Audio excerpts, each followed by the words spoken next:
In the heart of Middle-earth, where legends once lit the darkness like stars in the night sky, one wizard's ambition ignited a spark that would consume him whole. Saruman, once known as Kurumo, a wise and humble Maya of ancient times, found his destiny forever altered by envy and a desire for dominion that eclipsed his former light. Born among the eternal spirits of the Ainur, Kurumo had long served Aule the smith, embracing a life of craftsmanship, learning, and order. In those early ages, he walked the lands alongside other lesser divine spirits, including his soon-to-be rival, Myron, who would ultimately descend into malevolence as Sauron. Both shared a passion for reshaping chaos into order, yet while Myron embraced darkness from the outset, Kurumo's noble heart once shone with genuine wisdom and humility. When the Valar decreed that a select few of these enlightened beings would take on mortal form and journey to Middle-earth as wizards, Kurumo readily volunteered, driven by a fervent hope to protect the free peoples against an encroaching shadow. With a new name and a newfound mantle as Saruman the White, he became the leader of the Istari, a group of 5 wise souls tasked with guiding men, elves, and dwarves alike. His arrival at the Grey Havens was nothing short of a beacon, a brilliant flash of hope intended to rally resistance against the looming threat of Sauron. Yet, even as he stepped into this role of guidance, fate had sown the seeds of his downfall. At the moment of their meeting in Middle-earth, the wise shipwright Círdan bestowed upon Gandalf the Grey the treasured elven ring Narya, a symbol of hope and resilience, leaving Saruman to nurse a bitter, simmering jealousy. His pride was wounded, and that sting of envy would fester over the long years to come. The once noble Kurumo, now known as Saruman the White, found himself obsessed with acquiring a power that would eclipse even the legacy of his peers. Seeking wisdom and forbidden knowledge, Saruman journeyed east, far from the reassuring light of the west. There, in lands shadowed by the dark legacy of Sauron, he immersed himself in the study of the enemy's methods. His initial intent was to learn from his rival, to understand the very essence of darkness in order to defeat it. However, as he delved deeper into those grim teachings, the line between studying evil and embracing it began to blur. Saruman's heart, once a vessel of pure purpose, gradually succumbed to the allure of power, a power that promised not salvation, but absolute control. When he returned from his distant travels, his demeanor had changed. The once respected head of the Istari now carried an air of superiority and a secret ambition that set him apart from his comrades. The formation of the White Council, an assembly of the most powerful and wise beings of Middle-earth, was meant to forge a united front against the rising darkness. Yet, within that hallowed circle, Saruman's ambitions began to reveal themselves. His desire to command, to be the sole arbiter of fate in Middle-earth, was as palpable as it was dangerous. It was during this era that the wizard sought to secure his position of power by establishing a new stronghold. Saruman journeyed to Rohan and took possession of the ancient fortress of Isengard, a place that had lain dormant under the watchful eyes of men for decades. Within the cold stone walls of Orthanc, he began to transform his surroundings into a dark mirror of his inner corruption. No longer content to be a mere guardian of knowledge and wisdom, he now aspired to be a lord among men, a master whose ambitions knew no bounds. Isengard became both his sanctuary and his laboratory. Here, Saruman not only fortified his domain against the threats of both Sauron and the free peoples of Middle-earth, but also embarked on a ghastly quest to create an army that would cement his rule. Rejecting the traditional ways of warfare, he turned to twisted experiments, breeding orcs into more formidable creatures, crossing the boundaries of nature by intermingling the traits of men and orcs. The birth of the Uruk-hai and half-orc hybrids was a testament to his moral decay, a living emblem of his fall from grace, as these abominations would one day sow terror across the ridges and plains of Rohan.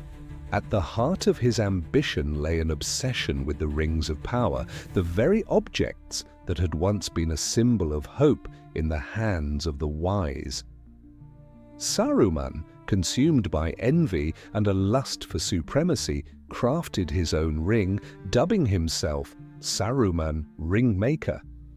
Though his creation could never rival the true rings of power, it was imbued with a dark magic that amplified his inherent abilities and, more critically, his ambition. This token of imitation became a symbol of his transformation, a constant reminder that his heart had strayed from its once illuminated path. Even as the shadow of Sauron grew ever darker across Middle-earth, Saruman's loyalty became increasingly suspect. Despite outward appearances of a vigilant defender against the Dark Lord, his mind was a battleground where admiration for Sauron warred with a desire to usurp him. His secret correspondence with the enemy, facilitated by the mysterious Palantir housed within Orthanc, revealed that Saruman was not merely a pawn, but an active conspirator, driven by a twisted belief that he could harness Sauron's power for his own ends. This fateful communion with the Seeing Stone further deepened his corruption, entwining his fate with that of the very darkness he had once vowed to defeat. Saruman's treachery was not born of a single moment of moral failure, but was rather the product of centuries of envy, ambition, and the slow erosion of his once noble ideals. His descent into wickedness was gradual, a relentless flow of compromise that turned a once bright soul into a master of deception. When Gandalf the Grey, favored by the elves and possessing an unyielding sense of righteousness, finally confronted him in Orthanc, Saruman's true nature was laid bare.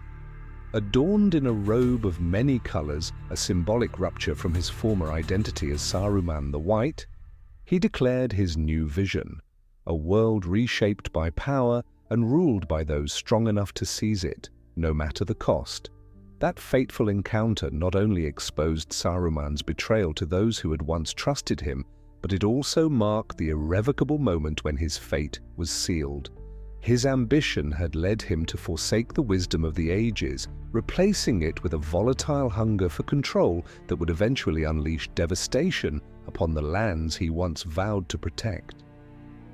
In his twisted mind, aligning with the dark power of Sauron was a calculated risk, a gamble that he would one day outshine his former master and establish his own order. Instead, it set in motion a chain of events that would plunge Middle-earth into strife and sorrow. The final chapters of Saruman's story are a grim reminder of how the pursuit of power can eclipse even the brightest lights of wisdom. His armies, bred in the depths of Isengard's shadow, marched across Rohan with ruthless efficiency, leaving behind a trail of despair. The once great wizard, now a puppet of his own ambitions, had become the harbinger of terror, a man who had traded hope for the cold grip of domination. His betrayal was not merely an act of defiance against his allies, it was a profound moral collapse, a transformation from a guardian of Middle-earth into its most feared adversary.